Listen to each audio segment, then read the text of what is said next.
Hi, Phil here with another food testing video, and I got something interesting. I picked this up at the grocery store. It's Synergy, the real kombucha trilogy type. I have no idea what all this is about. Thing is, the bottle's glass, like not plastic, so GTS is the company? I think.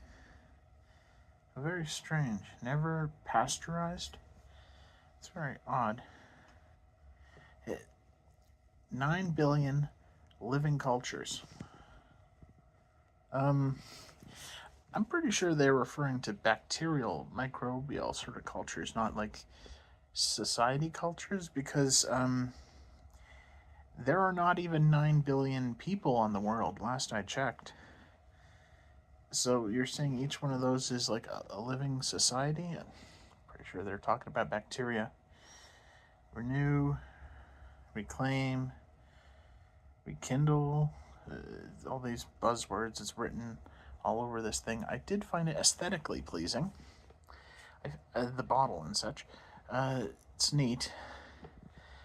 I seem to recall there being some sort of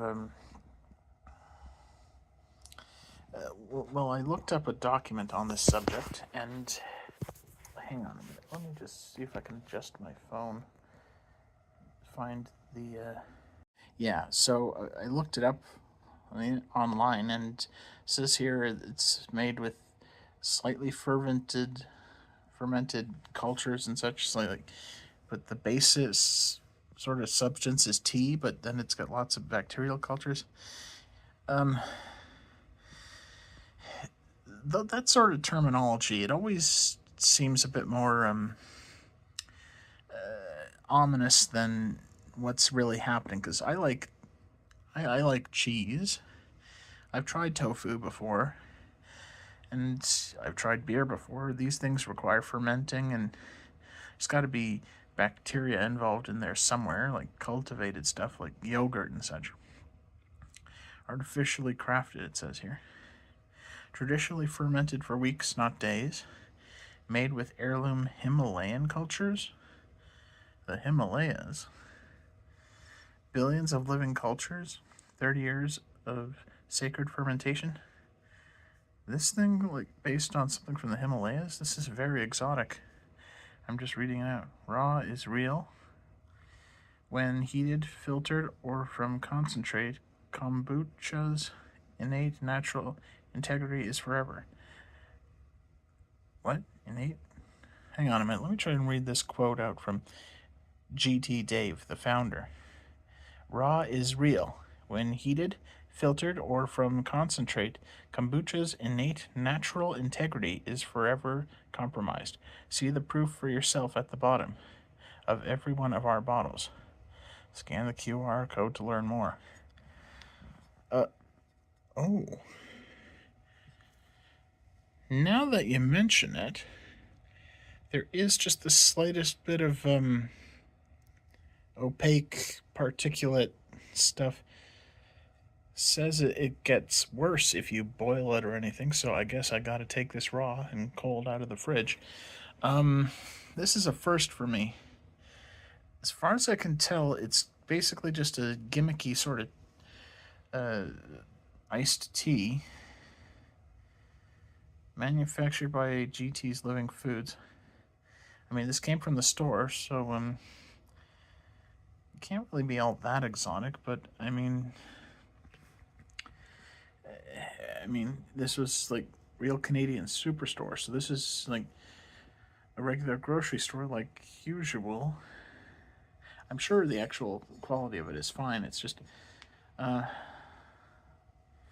just being a bit apprehensive to try something new, even though I am willing to try something new. Ooh. Okay. Oh, slightly carbonated.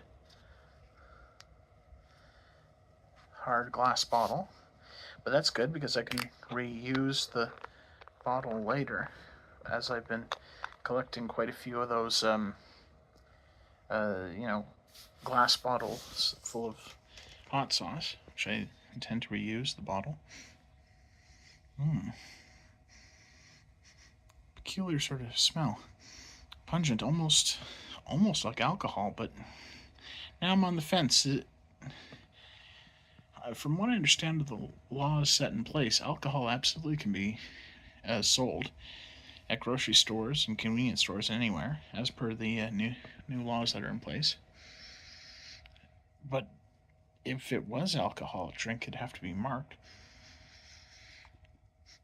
Definitely has that kind of alcohol-y pungentness to it. I was gonna try. Definitely fruit something or other, but it's got that. Oh, it's pungent, potent. It's good. It's almost like if how do I put it? As if prunes or something. Like if you could make prune juice or like an iced tea that had the taste of prunes. But if I recall of prunes, it does have an effect on the digestion. And this is full of bacterial culture, so who knows? Yeah, it tastes good, but I'm a bit apprehensive of all this talk of germ cultures and biology, whatever's and such. Because, like, needless to say, if you don't handle microorganisms right, things could be pretty nasty. This is an okay drink. It's pretty good. Wouldn't call it something I'd be actively seeking out, but I did like to try something new.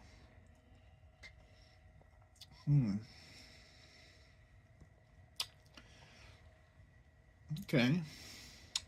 It's funny sort of drink, I think. I don't think it's alcoholic. I mean, they'd have to label it as such if that were the case. But it's certainly possible to buy it from the store. Strange. And almost opaque based on how thick the coloring is of it. And all that stuff that's settled at the bottom. I am getting a bit apprehensive. Of course, the real consequences of something like this I'm only going to feel after the fact. Who knows what will happen to my bowel movements. I'm not going to share that details with you.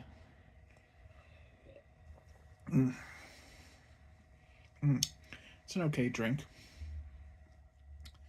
Of course, all this talk of bacterial cultures and such, I noticed certain attitudes that between the East and the West on the subject of using bacteria and such fermenting food and things like that. There's a big difference. Like people in the West, we're like tofu. I don't know, bean curds. Just a bit iffy on it. I mean, there are plenty of people who are really into it and swear by it being good and healthy for you. But not really a widespread sort of thing, I should think. Not nearly as prevalent as cheese. But here in the West, cheese has a similar attitude as it might be in Asia, in the East, where the narrative is flipped between cheese and such, cheese and tofu. There's plenty of from stories I hear about people in Asian countries. They're very unfamiliar with cheese, and then some of them are revolted by the concept of it once introduced to it. And they're like, "What? You can't just leave milk out and getting it all exposed and cultivated, and if it's been left on its own like that to the point where it's solid, it must be soiled and spoiled and such. You can't consume that." We're like, well, what's tofu? That doesn't seem all that. So you see, it's all relative, the cultural impact and such.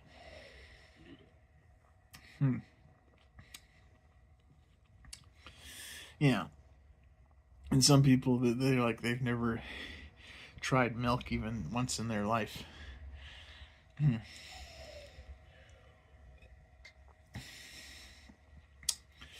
supposedly gets real difficult to find cheese if you're visiting Asia. I think my parents mentioned something like that when they went on vacation to Vietnam. It's an okay beverage. The actual taste and smell and such of it, it's all fine. Though it kind of feels like an imitation of alcohol in an almost way, because it's got that purpley sort of fluid look to it, and its scent. It's almost like it's a fake alcohol in a way. Hmm. Hmm. Which, which is also something that's sold in stores. Speaking of cheese, I got a pizza here. Very nice pizza. Oh yeah, look at that. Stuffed crust, jalapeno peppers, olives, spicy stuff, all good stuff. Mm. Yeah. And more cheese, which, I'm into. Um, it's an okay drink. I'm going to finish the rest of it, but, uh, who knows what it'll do to my bowels? Who knows? We'll find out. Hmm. Oh my. I'm getting near to the end of the bottle here, and it's got its, well, whatever it is at the bottom here, because it's full of some sort of fermentation vessel with whatever it is at the bottom there. But the more I really taste the bottom stuff, it gets this really, really tart flavor to it. Mm. Mm. Much stronger, I feel like, than what was at the surface, at the top. Oh my. Mm. Mm. Strange sort of stuff. Dare I ask, is this even safe to drink? Uh-oh. They'd, they'd put a warning label on this. There was some part of this that shouldn't be consumed. Much like those little little bags of salt that are used for sealing in the freshness, yet it's actually not edible. I think. Ooh, my. Mm. Mm. Well, it's quite a. Oh my, it's quite something. This drink. It's very strange. Very, very strange. Watching, and we'll see you in the morning.